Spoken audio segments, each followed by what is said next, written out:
So, you start. Recording in progress. So we do record all of this so that we can put it out on a YouTube channel. So if you want a copy of this later, just let me know. We'll get a copy out to you so that you'll have that. Man, what an amazing month it's been since we all got back together. How many people were here last week? How many people got, or no, you were here last week, last month. How many people were here last month? Let's just go around. I mean, we talked about a lot of stuff last month. Rachel, what were you able to take out of that you were able to implement over the last month? And I'll call you out. Listen, I'm gonna call you out right over there. Rachel's like, man, he's calling me out again. I'm trying to think, what did we even? So I'm like, I was there, but I on the spot. I don't remember. Building habits. Building habits, right? Building habits, right? So My morning routine is much more on point than it used to be. nice. You know, if we can, how many people have read the book Atomic Habits? Atomic Habits is an amazing book, and when you talk about Ninja, we really talk about building these 9 habits into your life that are going to change how your business works and how your lives run and all that stuff. Knowing how to build habits is important. That's why I think Atomic Habits is really good. It talks about habit stacking, and I'll give you a good example of habit stacking is, you know, I was talking to somebody, it might have been Rachel, about morning routine and when do you write down your gratitudes or when do you do your affirmations. And it turns out to be that, well, every morning she gets up and she does these certain things, but then she gets her coffee. And I was like, okay, well, put your gratitude journal next to your coffee, and then you'll have that journal there every morning when you do your coffee. So one habit that you've already established, stack a new habit on there that you're trying to establish with it, and then that helps you establish that new habit. So that works out really, really well. Hey, how are you? Come on in. That was good. Good. So, we had a great conversation. Karen, do you remember what we did last week now about habits? No? What do you got for us? Were you able, what did you take away from last month? Affirmations. I was able to build habits. I was looking for more online, but I couldn't find anything. So I was able to build my own affirmations, and as I shared last time, I have my reading, like from all the Savers Miracle Morning thing, I have my reading established already almost for 3 years. I love that. Because I have breakfast and then I have my coffee, so instead of searching the social media, while I have my morning coffee, I read the book.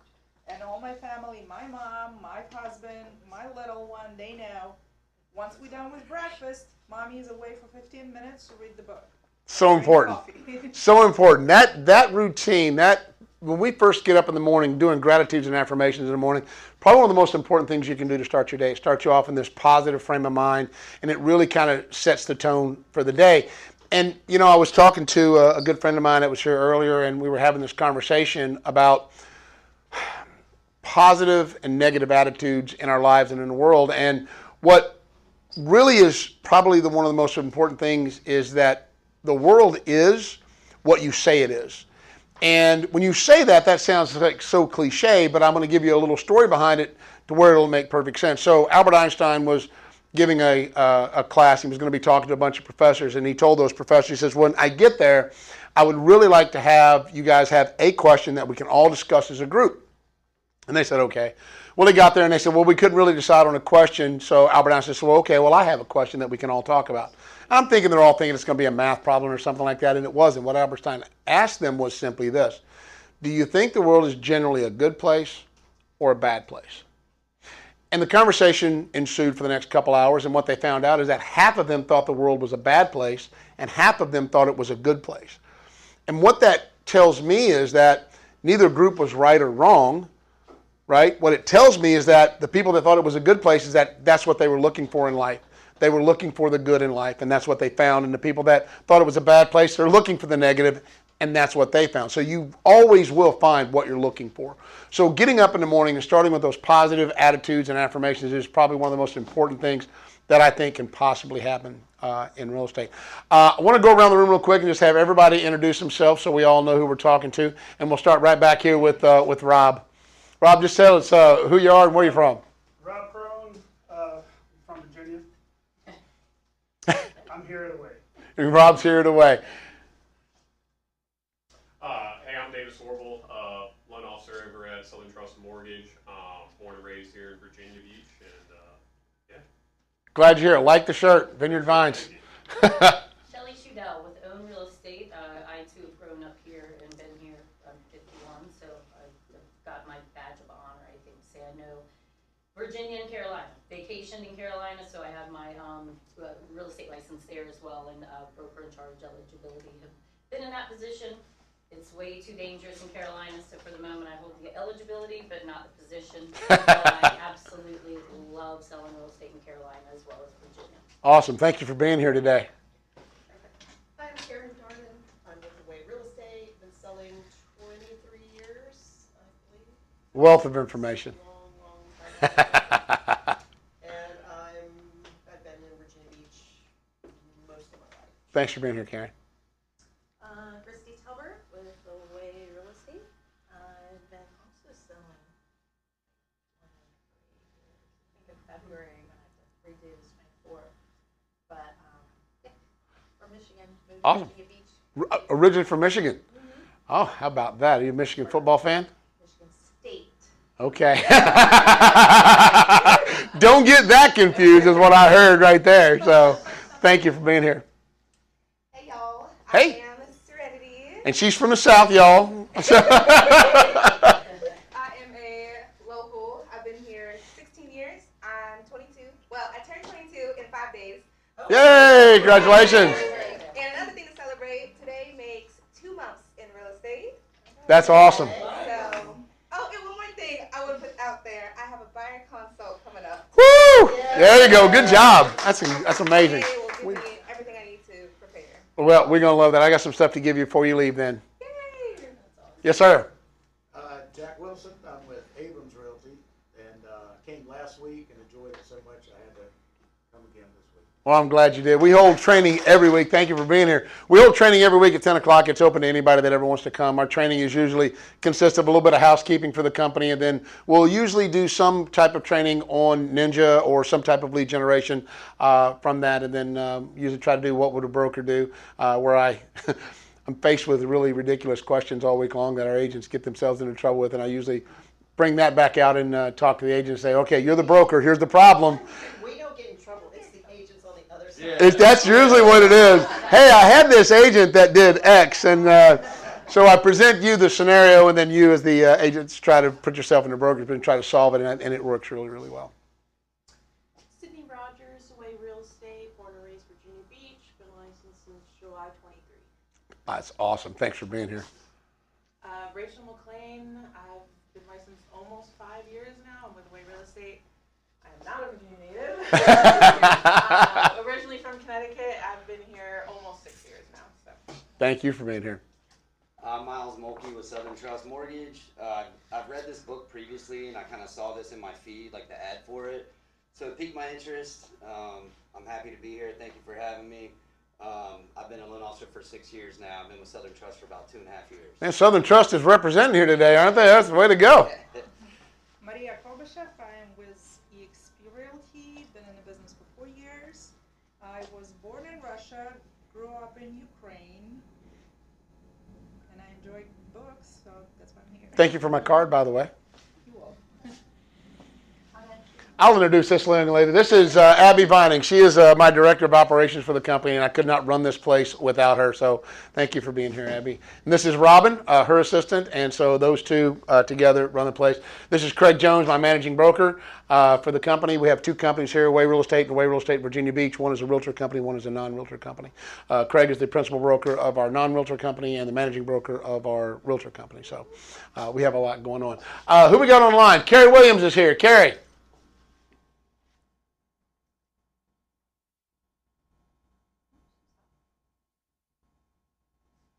You have to unmute yourself or we can't hear you.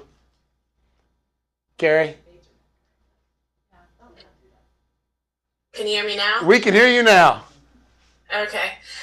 Yeah, Carrie Williams with Revolution Mortgage. I from Virginia. I've been here about 22 years, about as long as I've been in real estate. And I've been doing Ninja for 3 years now. So. Yeah. Carrie's also our in-house lender. So thank you for being here, Carrie. Thurman. Thanks. Are you with us? think you might be looking for the camera and the unmute button. Mel, are you with us?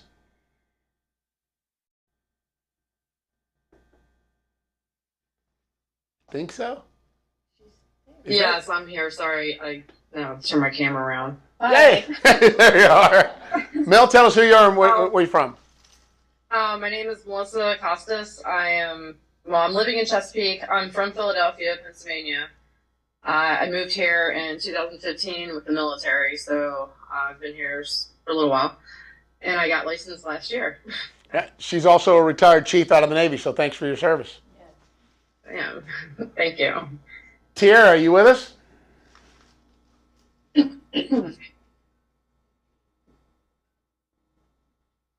All right, Tierra, you going to be shy? All right, moving on. Thank you guys, everyone, for being here. Let's just jump right into, this week what I really want to talk about is a core strategy of the entire Ninja system, which is building relationships. Because as we all know, if you don't have a relationship, then you really don't have clients, because you have transactional people. And, really working within the Ninja system, it's about these personal relationships that we have with people and the ability to foster those relationships and help these people. As Larry Kendall has said on many, many occasions, right? We don't sell, we solve.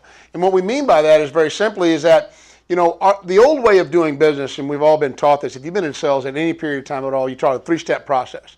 Make a connection, pitch, and close. Make a connection, then tell them everything that you can do for them, and then close. The problem with that approach is that it leaves the customer or our clients out of the process.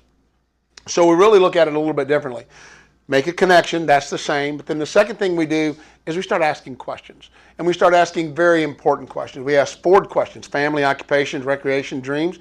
And we listen for pain and pleasure points or problems that they may be having in their lives and a way in which we can help them. So then step 3 is we formulate a solution that could possibly solve their problem. And then step 4, we present that solution.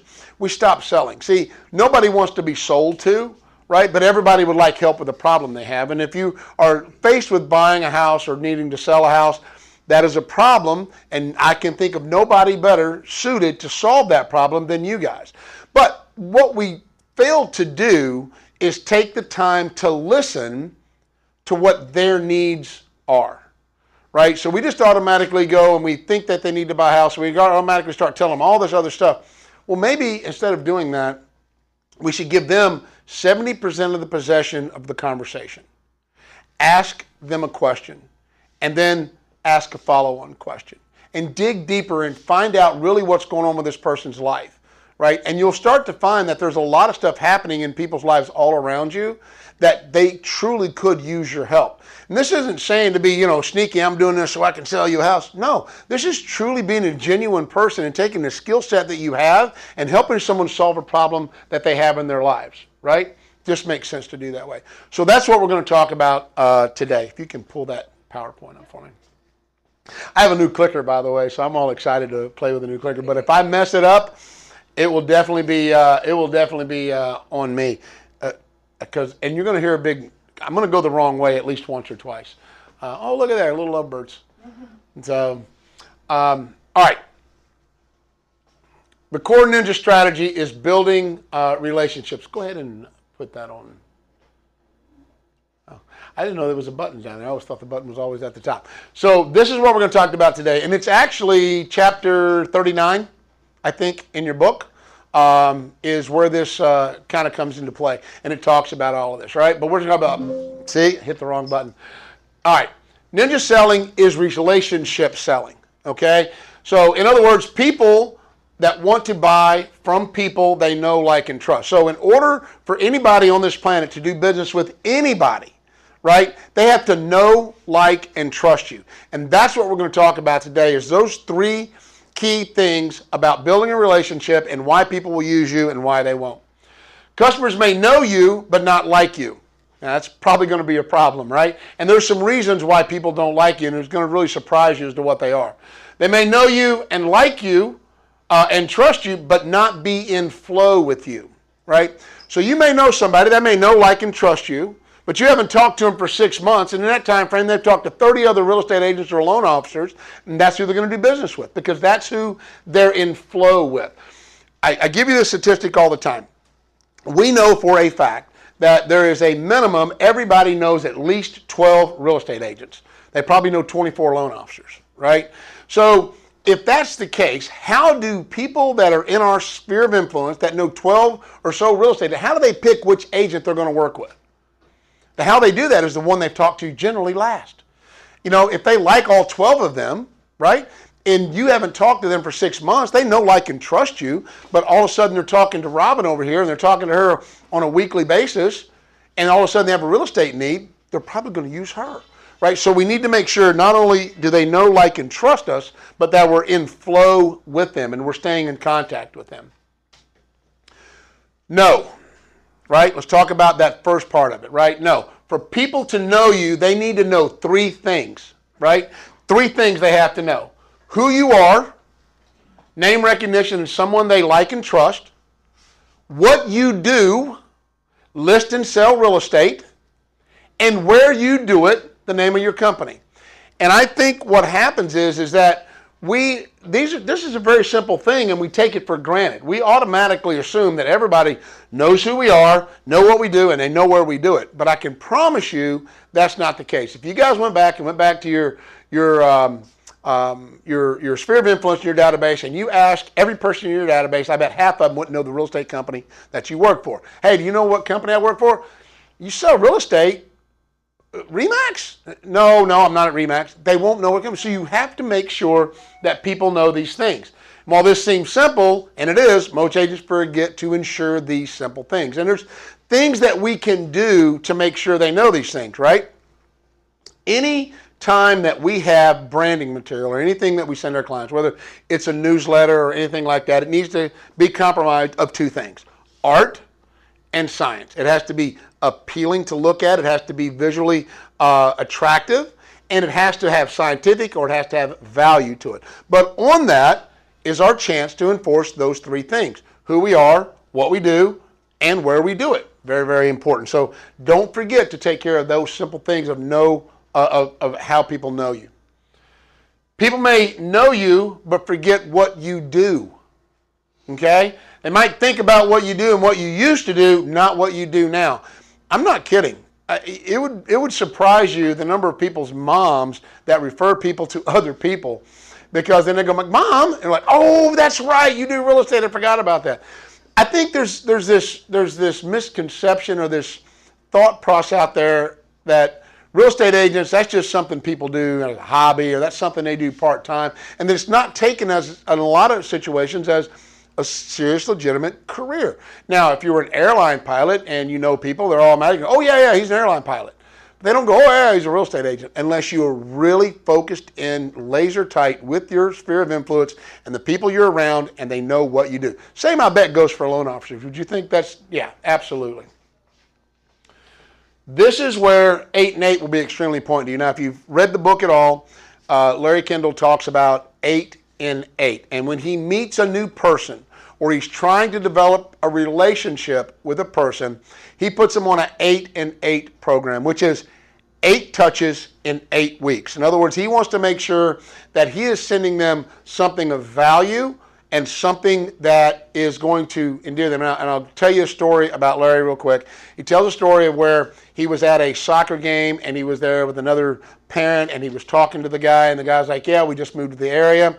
I had this really great real estate agent. She did a wonderful job. She was with XYZ Realty, yada, yada, yada. And Larry said, well, you know what? I'm going to put this guy on my 8 and 8 program. I like him. He's a pretty nice guy. So week 1, he sent him over, hey, here's a map of the area with a lot of local things that are happening. I know you're new to the area. Thought this might help. Now he provided value, right? Art and science, right? Very nicely done brochure, very beautiful in its concept and how it looked, and it provided value and scientific value of showing them where they were. Week 2, he sent him over some literature on how real estate taxes work in Fort Collins, because they work a little bit differently, right? Week 3, he sent him over something else, and then week 4, he called him and said, hey, I just wanted to call, and the guy cut him off and goes, Larry, he goes, I'm so glad you called. He said, my wife had been wanting to know who's sending us all this wonderful information, right? So they started having a conversation. They went to lunch. That was his 8 and 8. So he started developing a relationship with this guy. Well, come to find out, the guy had moved to Colorado. He was an executive with a big company, and that company's job was to go around the country and buy out other companies and move their executives to Fort Collins. Over the next year, Larry and the group moved 120 families from all over the country to Fort Collins, Colorado, simply by doing this. So this relationship goes on for about 6 or 7 months.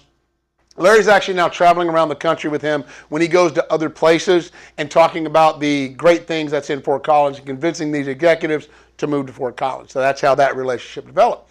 Well, about 6 months into this, Larry goes, hey, I forgot, what was the agent's name that sold you your house? And he goes, I don't remember her name, but she was with ABC Realty. Well, the reality was that she was with XYZ Realty, not ABC Realty. ABC Realty was the company that listed the house. But that agent had not stayed in flow. It was a transactional agent that did the deal and then just disappeared. So that 8 and 8 becomes extremely important. We're going to hold a different class on that to kind of help you guys really kind of lock that in. Sorry, I just thought that was a really great story of how important it is to stay in touch with your people. Oh, man. It is now. Maybe I turn off the cursor. That's okay. Just advance my slide for me. Okay, likable people tend to be positive. You can't spend your day around everybody right? Nobody wants to be around that. So, and I ask the question here of my agents all the time, how many people other than Abby and Craig have ever seen me in a bad mood? I'm in a bad mood all the time, or a lot of the time, right? But I don't let that come across, right? Because it's not fair. I know that when I am walking through life and I run across somebody and they're very, very positive, I leave that with a positive vibe and experience, and it makes me feel better. So I try really, really hard to be that positive influence in other people's lives. So when they run across me and I'm happy and I'm upbeat, I'm like, hey, how are you? And I'm all good.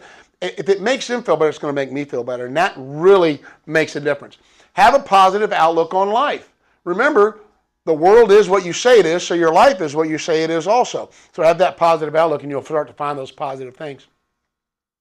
And have a positive vibe and just be generally upbeat, right? And I know that's hard to do sometimes, right? If we need a little extra caffeine to get motivated, then we need to do that. But it's so important in our business and what we do to be that positive, shining, attraction, charismatic person. And it don't have to be this, this super charismatic person. You just have to be positive. You just have to get rid of that. How many people want to spend a lot of time around somebody who's negative? Always talking about the bad things in life. Always talking about, the NAR settlement, it's going to be horrible. And no, it's all going to be great. We all got to find those good things in life. And that's probably one of the most important things. So that's I think my thing's working again. Oh, okay. I got it. All right.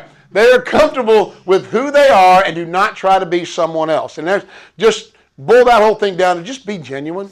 Just be who you are. You don't need to put on airs for anybody, right? You just don't. You just need to be who you are. Be a positive, upbeat person. And if you're not a positive, upbeat person, let's learn how to be a positive, upbeat person. Starts off that day with your gratitudes and your affirmations will help you be that positive, upbeat person, right? Start looking for the positive things in your life, and that'll come through in other people's lives. But yes, you just got to be comfortable with who you are. They have real estate. They have a real interest in other people. The people that are the most likable people, and you think about it for a second, are not the ones that are, hey, you know what I was doing yesterday, and what happened the day before that, and what's happening tomorrow, and my life, and this life, and my car, and this car, and what I did, and what I've done, blah, blah, blah, blah. It's exhausting, right? But how about that person that generally goes, how was your day? And then shuts up and actually listens to how your day was, right? We all want that person.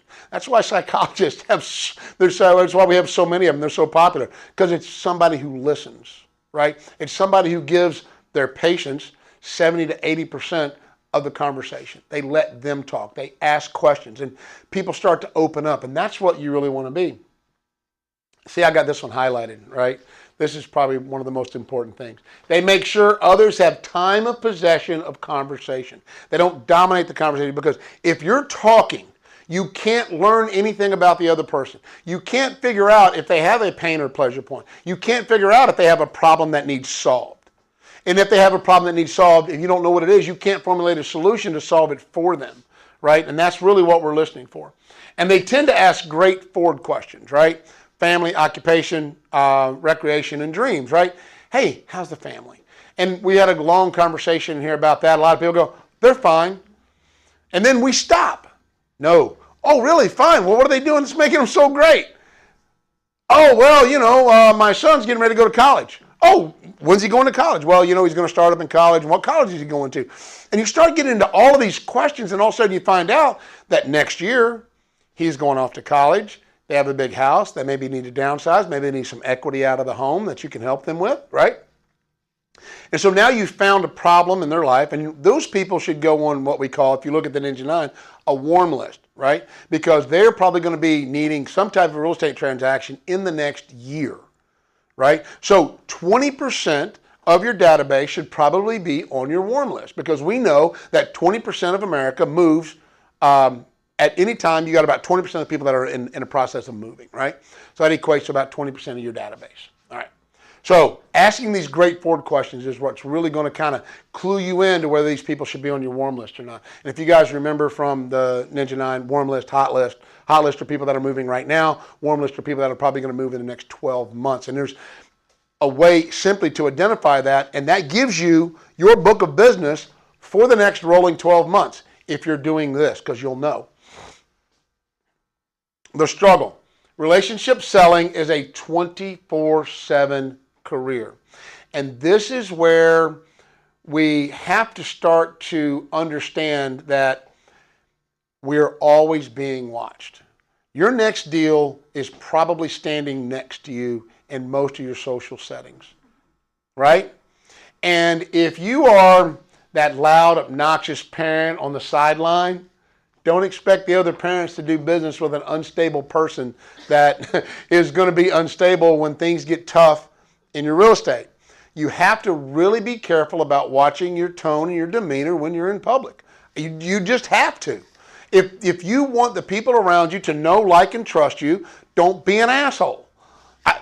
I'm just going to say it like it is, right? I mean, you just can't exude that and then turn around and be like, oh, no, really, I am this great professional that can help you sell. No, it doesn't work like that. It doesn't work like that. You have to be a very stable person. How many people, if you see a guy ranting, raving, car raging, trying to run somebody off the road, how many would hire him to be your financial advisor? No way, right? So don't be that person. I'm guilty. Trust. Know, like, now trust. James Cain indicates that there are 4 keys to people trusting you. 4 keys. Character. Number 1. Can I count on you? Will you do what you say? Will you keep your commitments? Like show up for your appointment on time when you go to, list a house or something. Be there on time, right? So character is probably, in my opinion, the number 1 thing that's going to create trust. Can someone count on you? If you say you're going to do something, will you do it? As my dad used to say, if I tell you something, you can count on it or I'll hair lip the Pope, right? So he was very adamant about whatever he said, his word is his bond.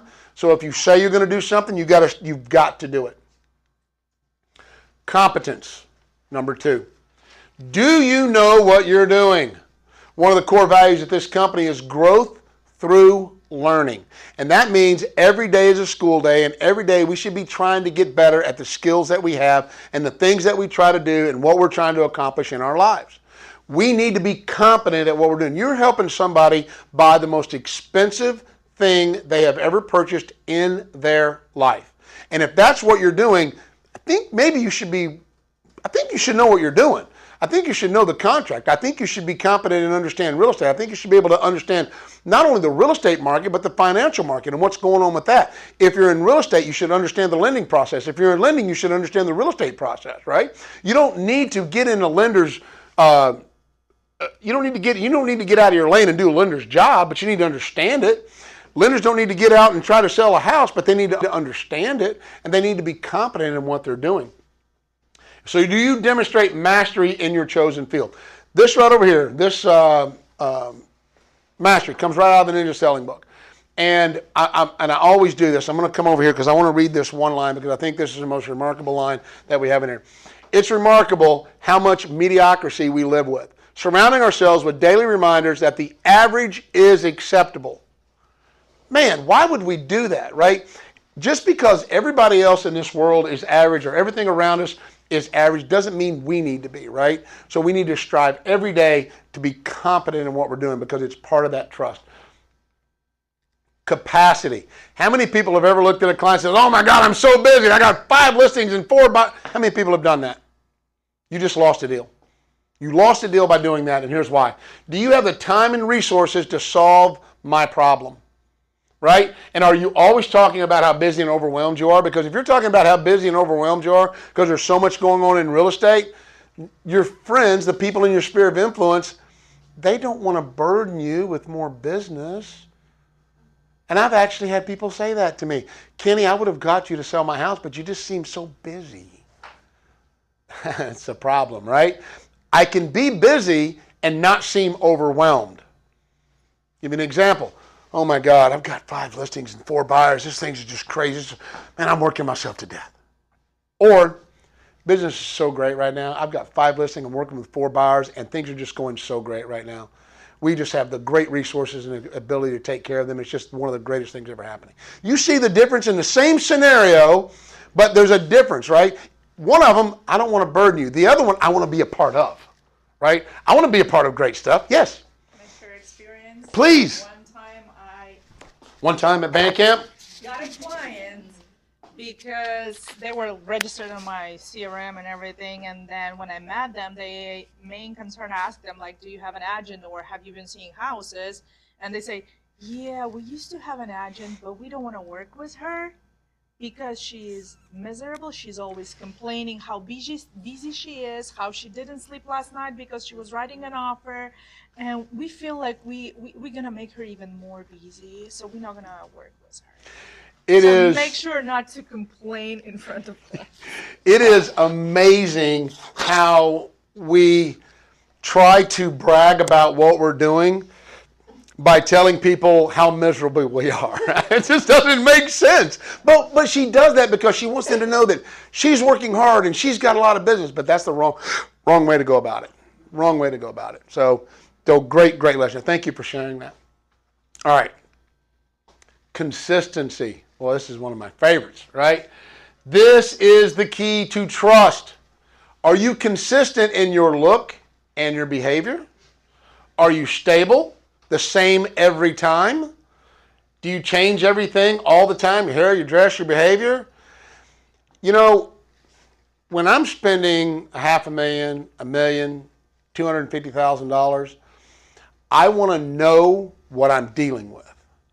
I don't want to be surprised every time I run into the person that's doing this, right?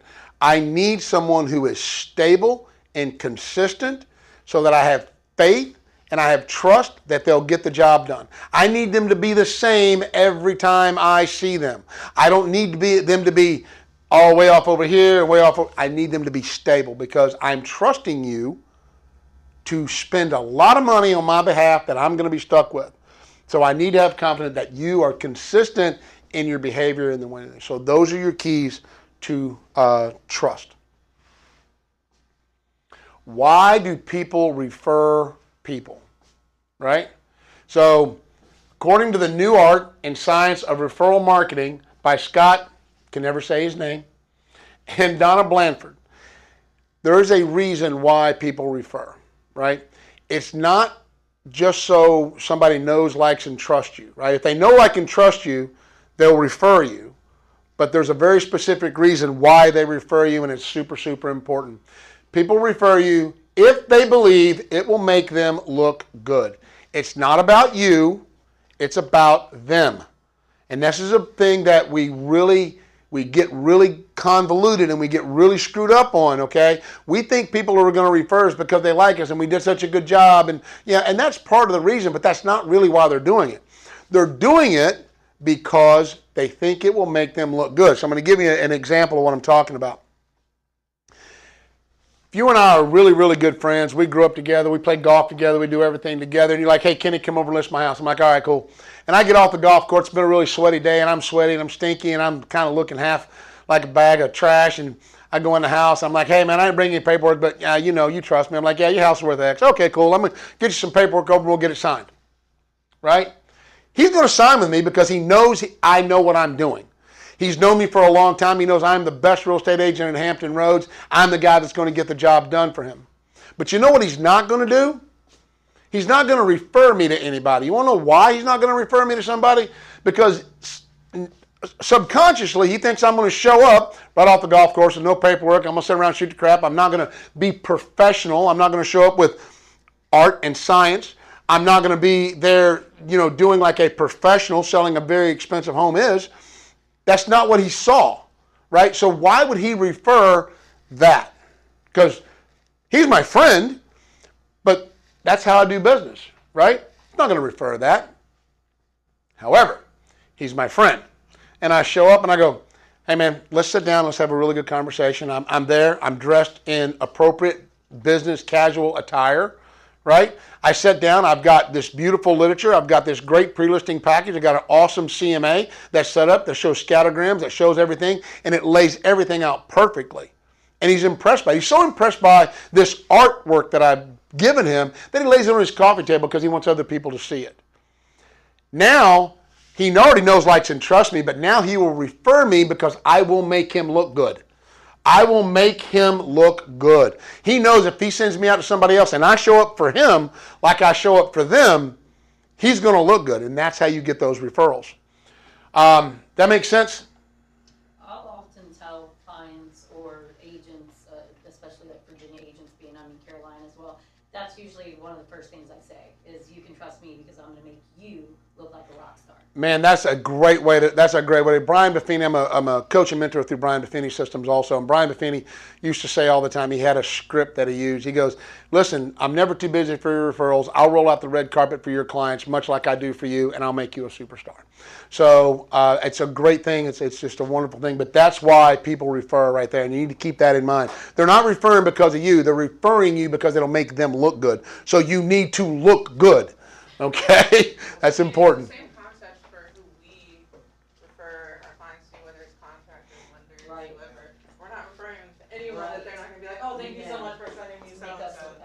I got a demo guy that walks around with a big chew tobacco in his mouth and a hammer on his hip, and he wears overalls with nothing underneath.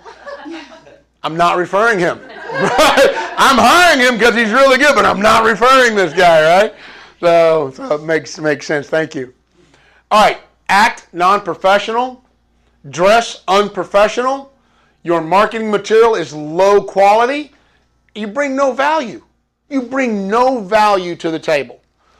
Your marketing material has to be a combination of what? Art and science. It has to look good and has to provide value.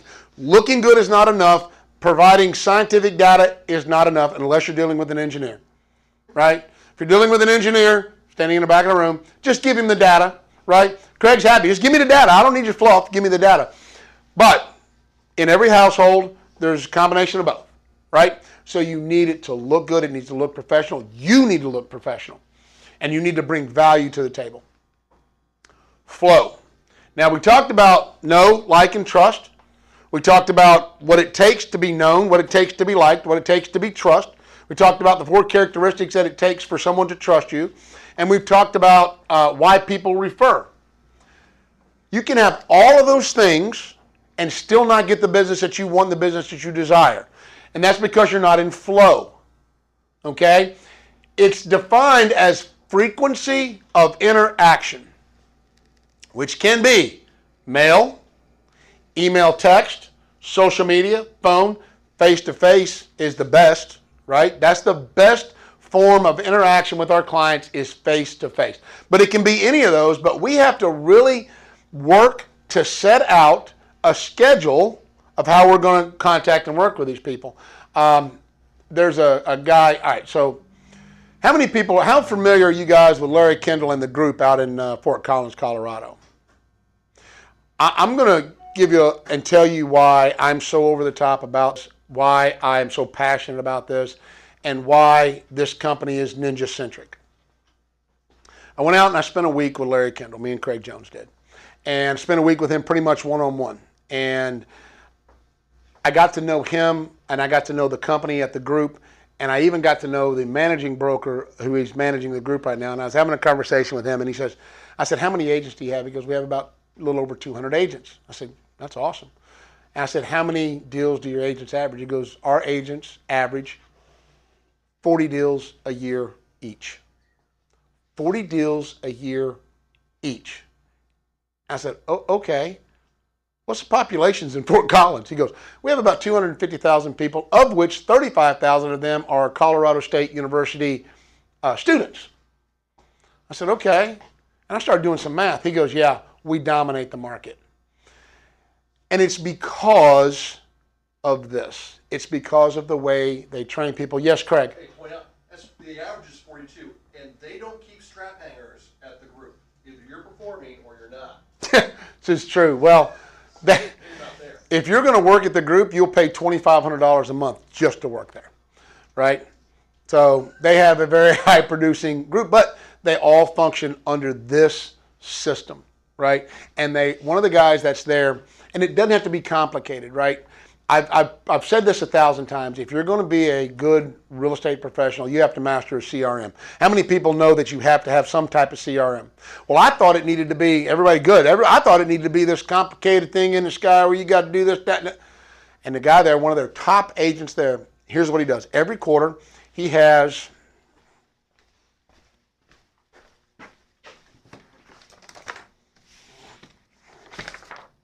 shoot.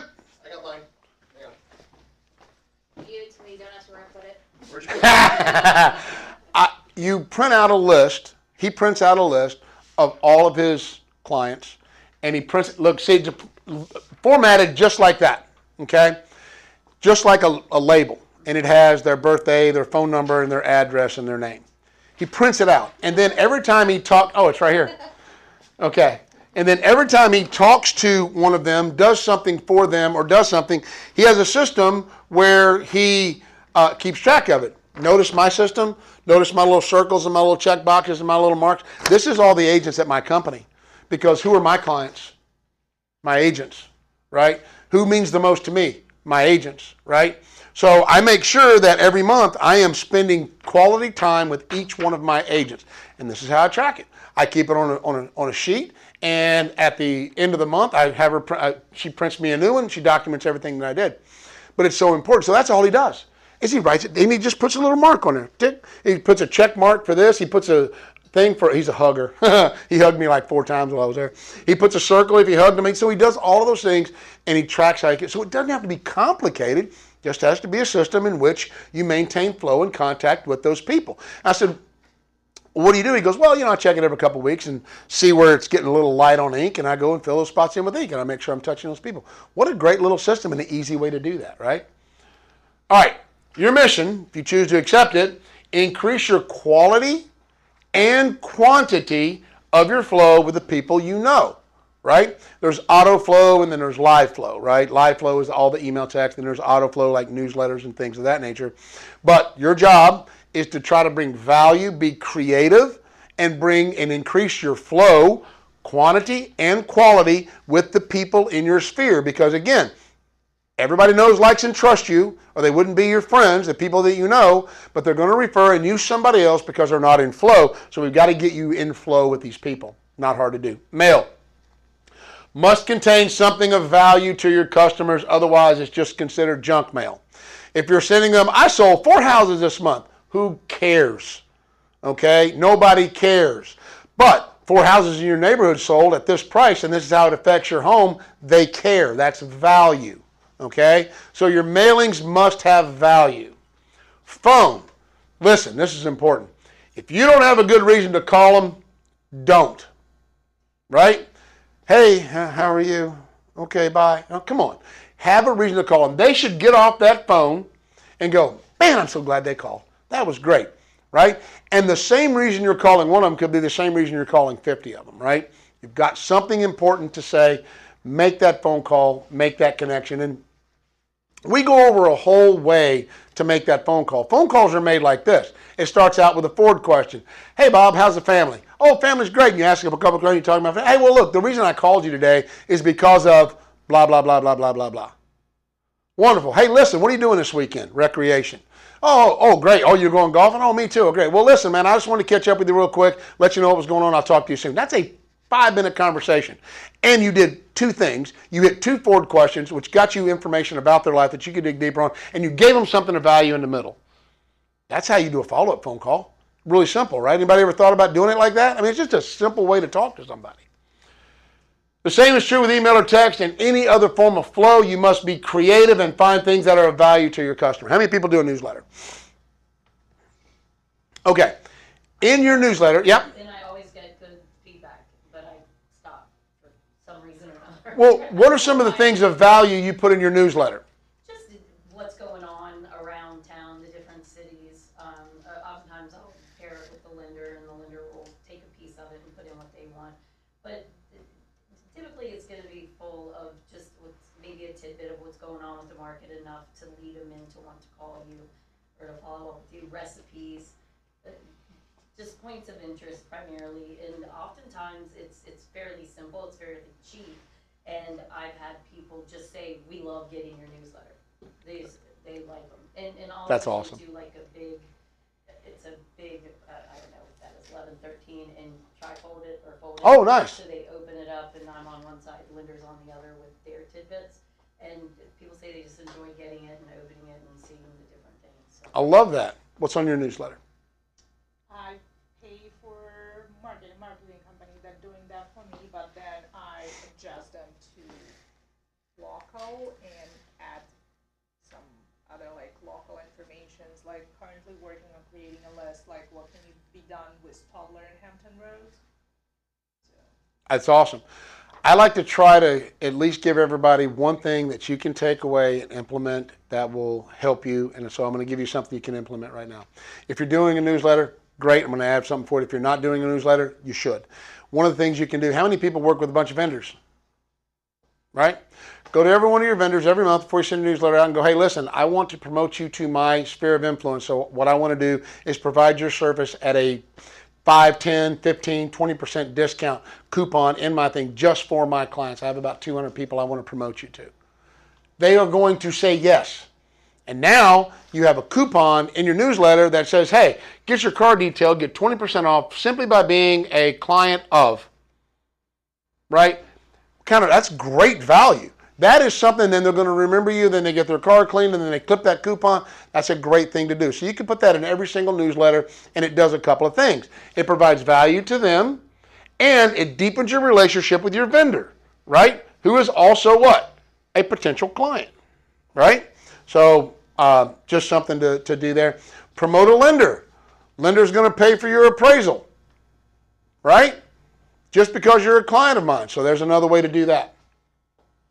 But you've got to get creative, and you've got to be able to do this. And I think we're going to have a workshop where we all get together and we all bring our most creative ideas together and then share them with each other. And that'll give us a good brain trust to be able to do that. All right.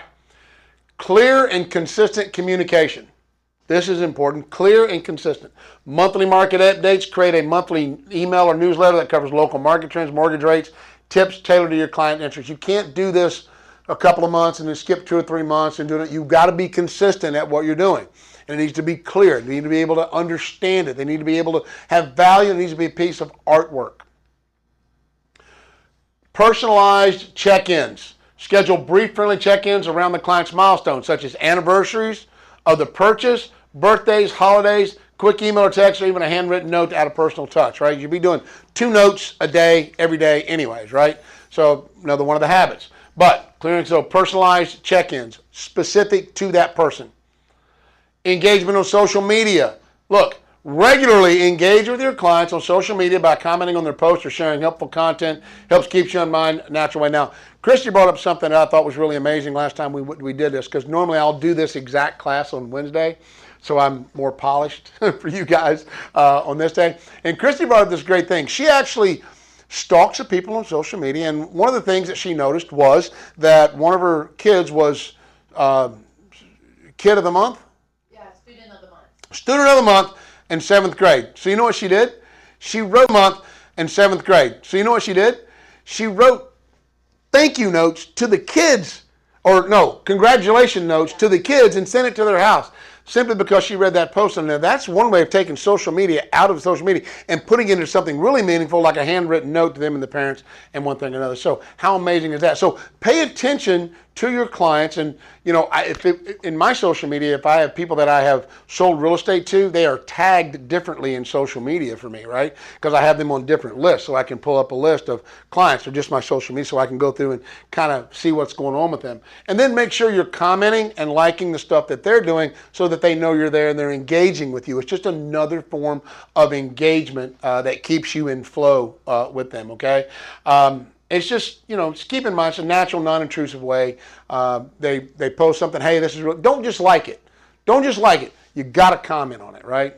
And don't go on a rant. I preach this so much. Don't go on a rant on social media about your own personal feelings about whatever. Avoid that at all cost. Just avoid it, right? I'll sell anybody a house unless they're, you know, a bad person, right? I don't care what anything else is. If you have business and you're a good person, I don't care what any of the other stuff matters. I will solve a problem for you and I will help you. But I can't do that if you think I hate whatever, right? So just be careful with that is all I'm saying. Expert market knowledge and insights, quarterly market reports, right? Quarterly market reports. And look, everybody wants to just focus on real estate, right? How about focus on what's going on in the economy, right?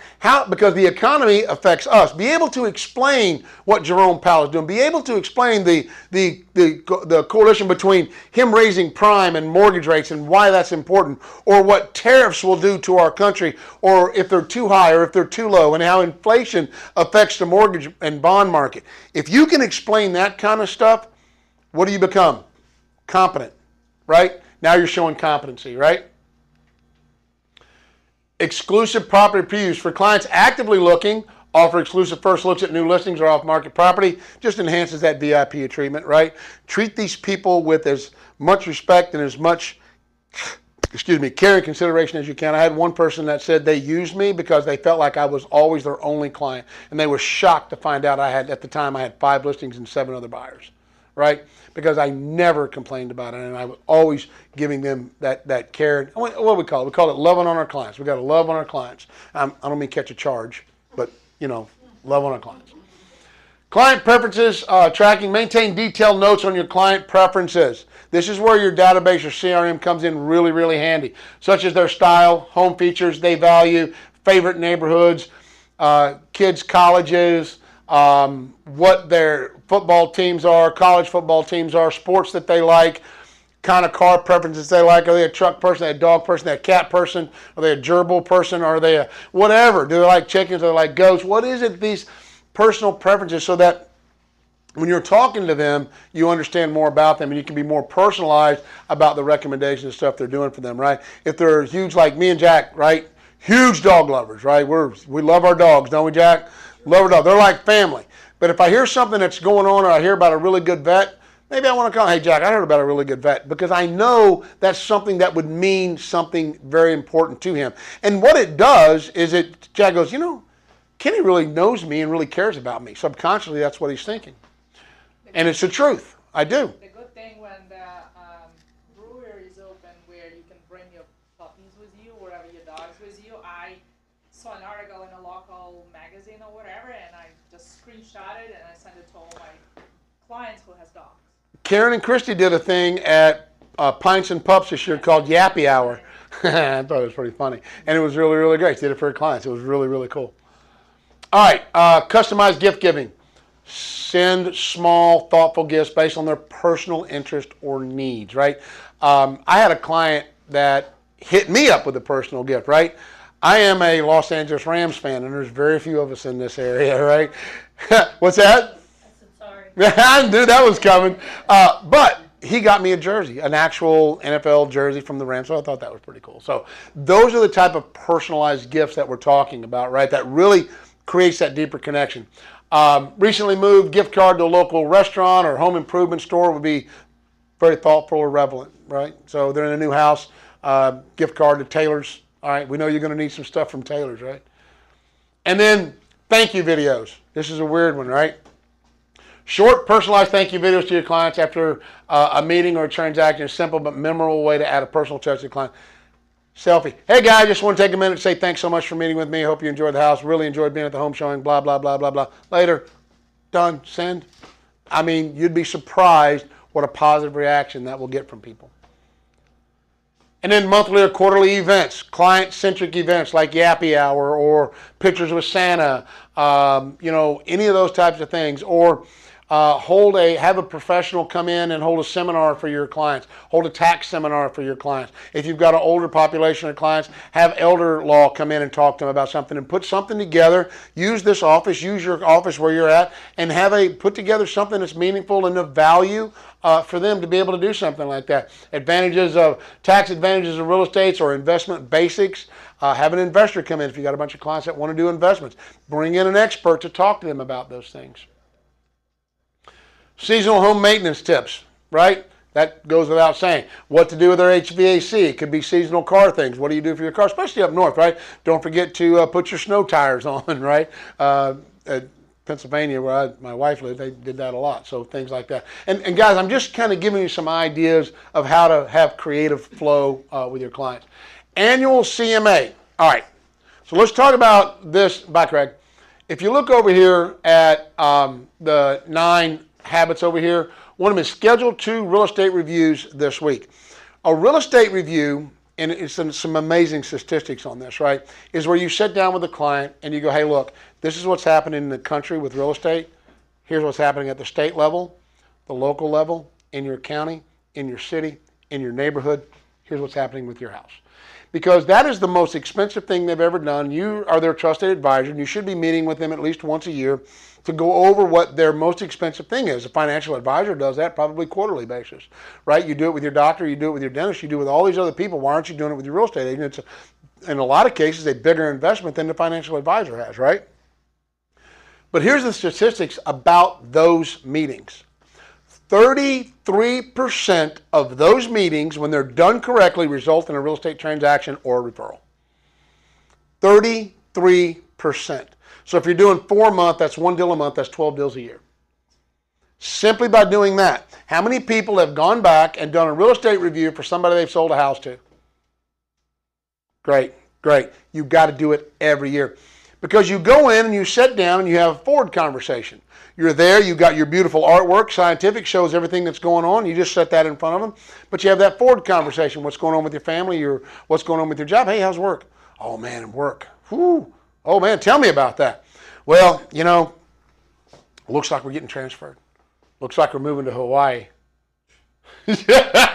Rob's going to be moving to Hawaii in May. He's not very happy about it. His wife is active duty. Yeah, Rob's moving to Hawaii. So he is a little bent.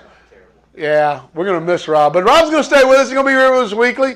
Hey, look, once you're part of the Away family, you're Away family forever. There's no getting away from us, right? We've had agents that have left and gone to other companies here locally and come back home. So there's always a home place here. But anyways, it's just one of those things, right, that we need to do. So just keep that in mind. Annual CMA, yeah. So 33%.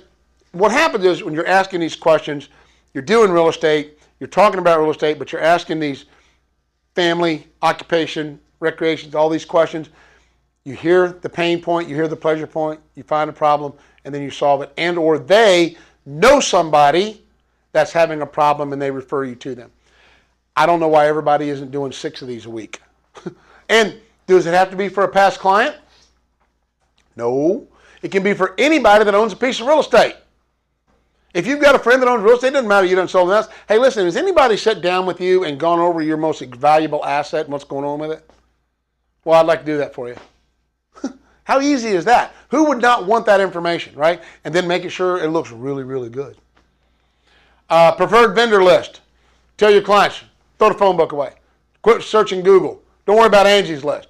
I have just about every vendor in Hampton Roads, and they're vetted. I've used them. I know they're going to be good. And you know they're going to do good. Why? Because if they don't, you will call them and shake the tree because you do business with them a lot. They don't want to lose your business. So they're going to treat your clients right. So put that together. I knew a person that put a book together, right? Hey, here's your new vendor book. And it was a little phone book. Had every vendor they would ever need in it. Put it in alphabetical order. Did I already do that? Client appreciation events? I might have already done that. How many people have done a open house? Let me rephrase that. Wrong kind of open house. A housewarming for your client. So you sell somebody a house, you let them get settled into the house, and you say, hey, listen, I'd like to hold a housewarming party for you. And you hold a housewarming party for them. You cater it, you get it all done, you get their list of friends. Hey, look, no, I'll send the mailing list out for you. You get their list of all their friends, right?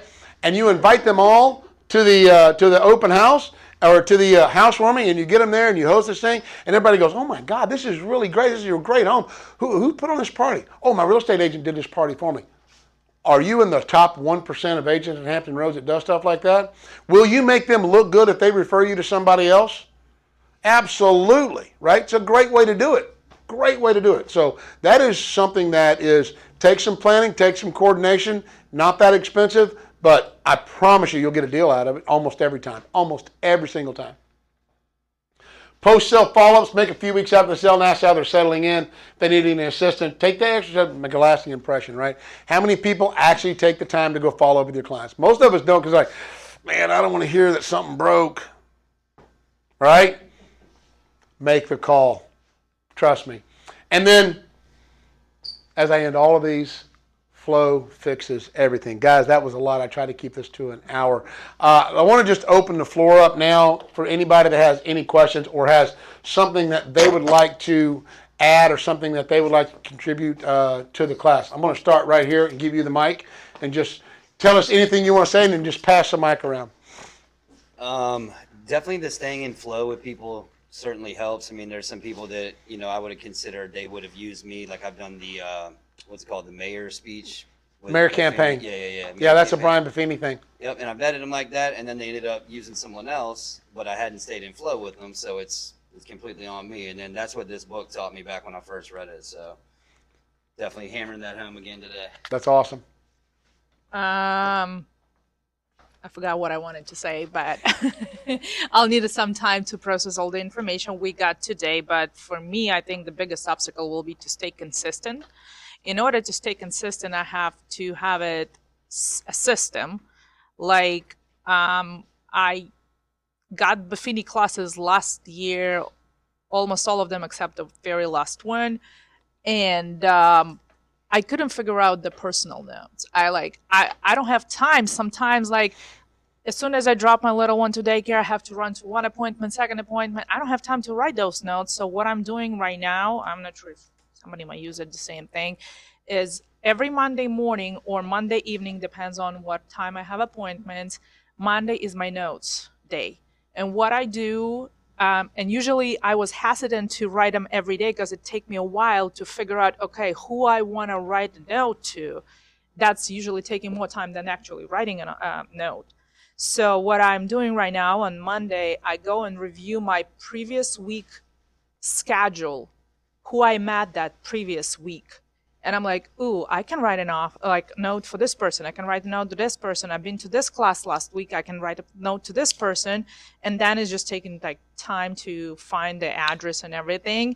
And then they go into my database under the agent, vendor, or whoever it is. And then every Monday I have about 15 to 20 notes that I write.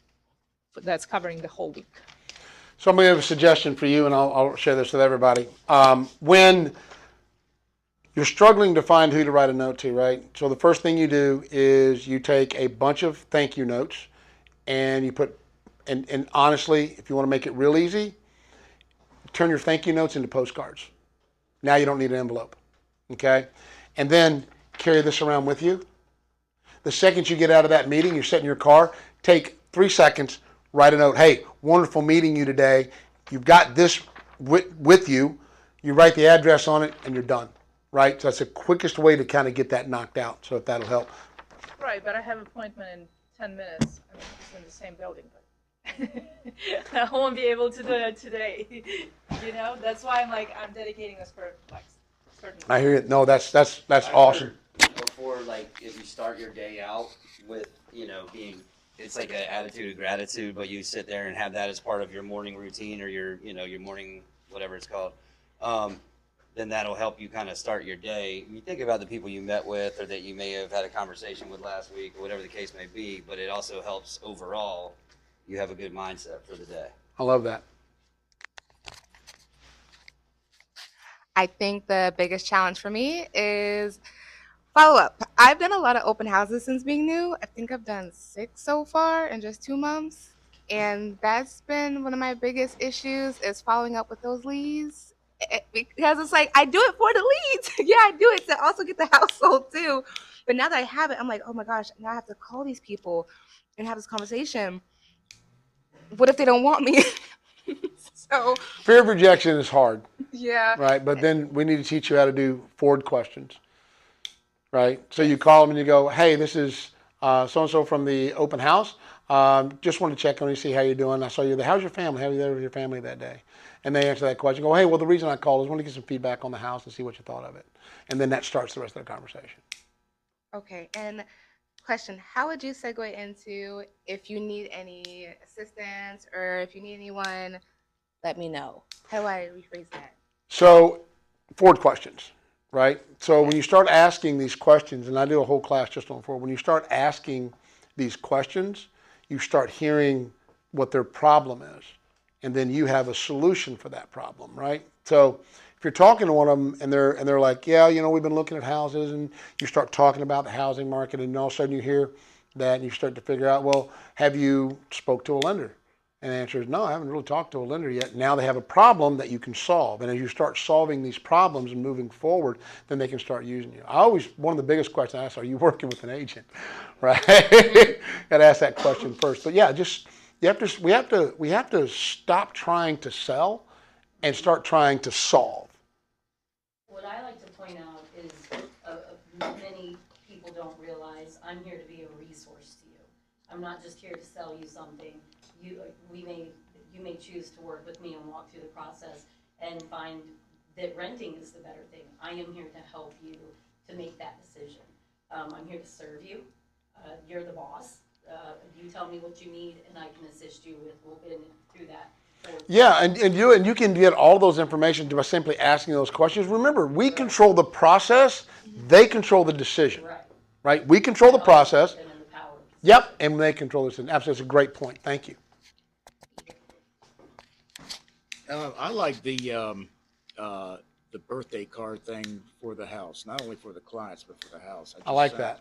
I just sent one. They had their 2-year house had the 2-year birthday, and so I sent a card that I had made up. Plus, and I take pictures. Every buyer I have, a lot of my buyers are out of town buyers. I've had buyers from Hawaii, from most of them, a lot of them from Northern Virginia. And I'm their eyes here while they're away, and they'll send me houses to look at, and, I'll go and preview it, take pictures, take videos, but in their birthday cards, I'll put some of those old pictures in there because they've gone in there and made some changes. That's and awesome. They like to see the old ones, but, I like to do that, and, it's a challenge keeping up with it, but I've got a dry erase board in my office at home that's got all the houses and all the birthdays and things like that. So That's awesome. it's a fun thing to do. That is awesome. Thank you. I got to remember that. I like that. I like that a lot.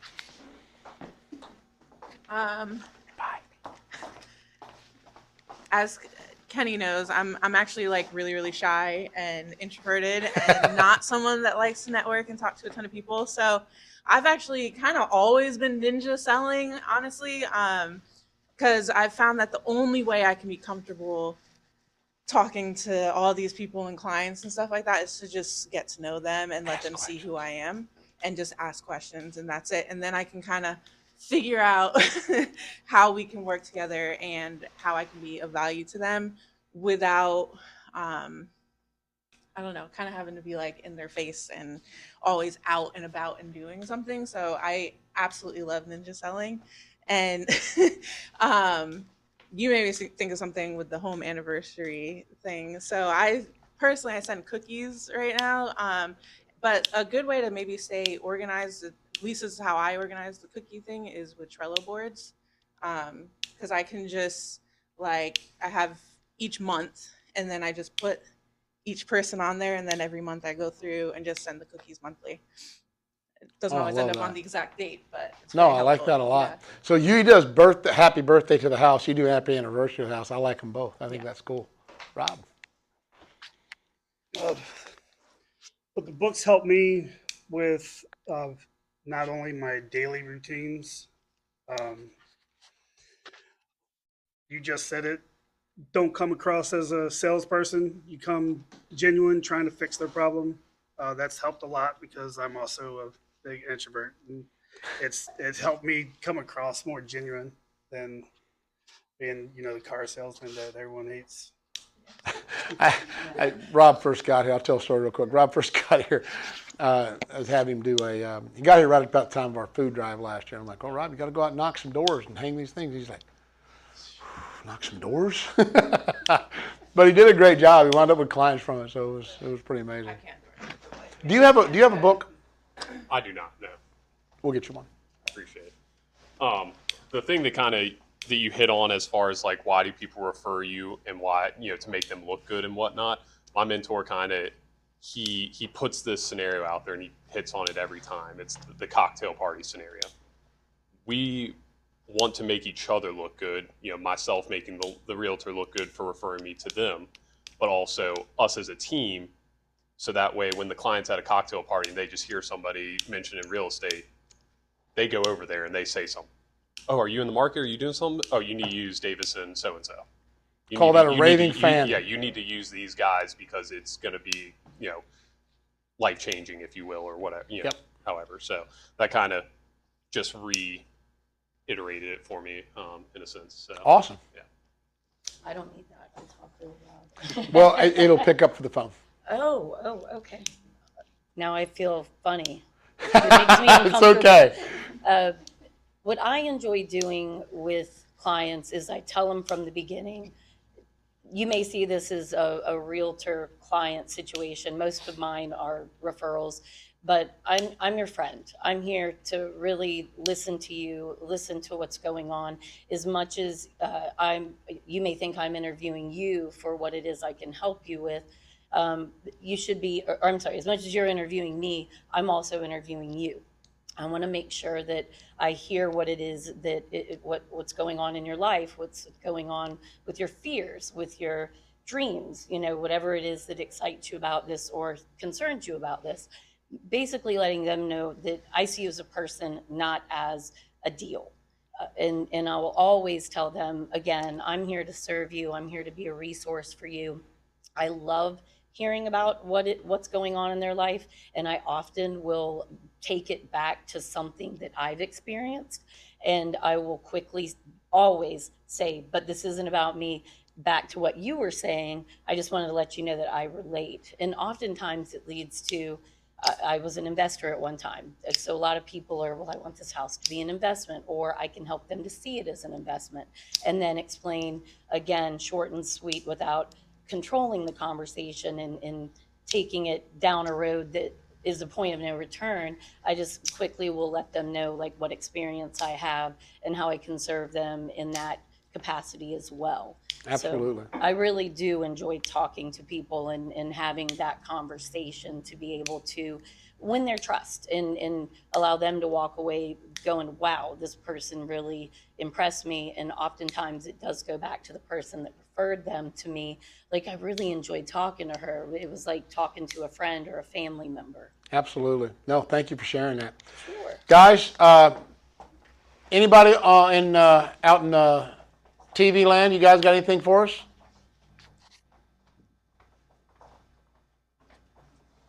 I still see the mute buttons on everybody, so we will leave it alone. Guys, we ran over today, but listen, thank you so much for being here. I hope you guys will come back next month. You guys, any of y'all are welcome to come to our weekly trainings, 10 o'clock. We do a lot of the ninja stuff on those Wednesdays. So I will let you guys go.